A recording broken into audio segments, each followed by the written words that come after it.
Overheard on Tony Katz Today.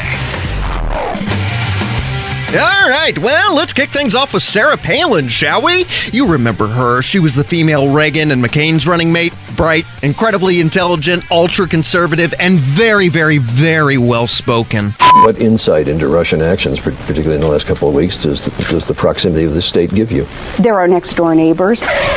And you can actually see Russia from land here in Alaska. Do you agree with the Bush doctrine? In what respect, Charlie? Ultimately, what the bailout does is help those who are concerned about the health care reform that is needed to help shore up our economy,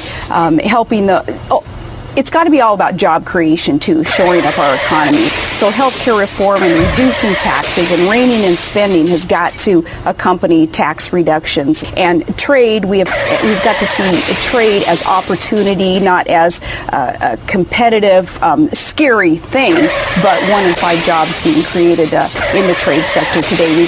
We've got to look at that as more opportunity. All those things under the umbrella of job creation.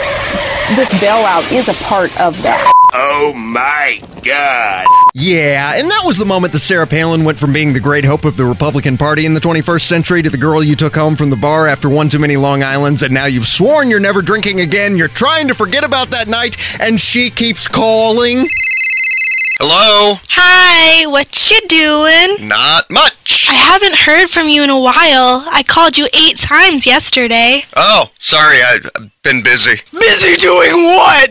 Well, now Sarah is angrier than a hornet after she said she was duped by Sacha Baron Cohen, a liberal comedian, High five! into an interview so he could attempt to humiliate her. Boy, there's a challenge, eh? That's like getting into a boxing match with Stephen Hawking. God rest his soul.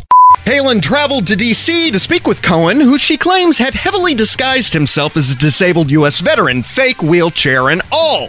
I sat through a long interview full of Hollywoodisms, disrespect, and sarcasm, but finally had enough and literally, physically, removed my mic and walked out, much to Cohen's chagrin, end quote. What's the big deal anyway? This isn't exactly the first time you've embarrassed yourself in D.C., Sarah. This should be old hat by now.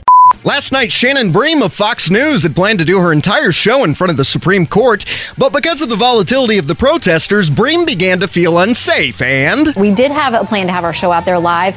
It got so volatile at points that we ultimately didn't feel like it would be safe to do an hour of live television out there.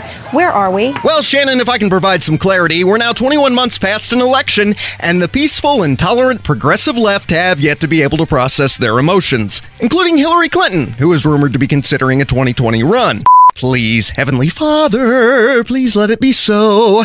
We kicked her butt once before, we'll do it again, don't you know? Hey, not bad, huh? I could have used a little more cowbell. And finally, an NBC reporter tweeted the following on Tuesday evening about Justice Kennedy and Judge Kavanaugh.